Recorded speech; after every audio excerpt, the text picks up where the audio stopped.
ولي الله أشهد أن عليا ولي الله أشهد أن عليا ولي الله أشهد أن عليا ولي الله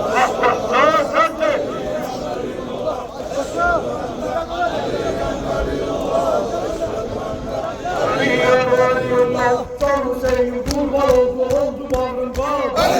Hüseyin kurban oldu bağrım var. Yüreğimde okşam şam eyler antikam.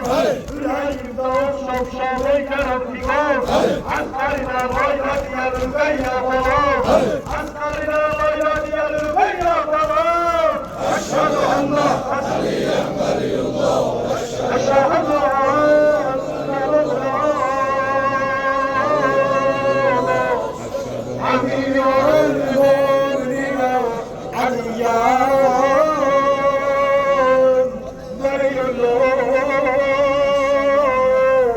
أشهد أن عليا ولي الله عليا ولي الله أشهد أن عليا ولي الله أشهد أن عليا ولي الله Gülistanı Kerbela'da cellatlar gezer.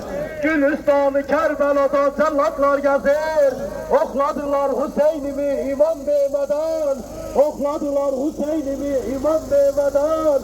Bağladılar ellerini günah bilmeden. Bağladılar ellerini günah bilmeden. Eşhedü enne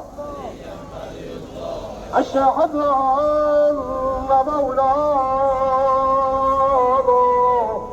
أمير المؤمنين عليا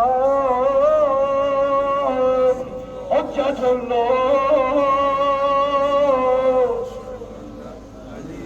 أشهد أن عليا ولي الله أشهد أن عليا ولي الله Zeynep bin Heyvay diyen kardeş nalesi Zeynep bin Heyvay diyen kardeş nalesi Gülistan'da bülbüller düşürdü feryada Gülistan'da bülbüller düşürdü feryada Düşürdü çöllere Rümeyye'nin vaysatı Düşürdü çöllere Rümeyye'nin vaysatı Eşhedü enne Aliyen veliyullah Aliyen veliyullah Eşhedü enne Aliyen veliyullah Eşhedü enne Veliyullah Gece gündüz ağlayıram Hüseyin'im Hamet Gece gündüz ağlayıram Hüseyin'im Hamet Kurban olsun o imama Şia'nın canı Kurban olsun o imama Şia'nın canı Ne Abbas'ı ne Ekber'i yoktu kimsesi Ne Abbas'ı ne Ekber'i yoktu kimsesi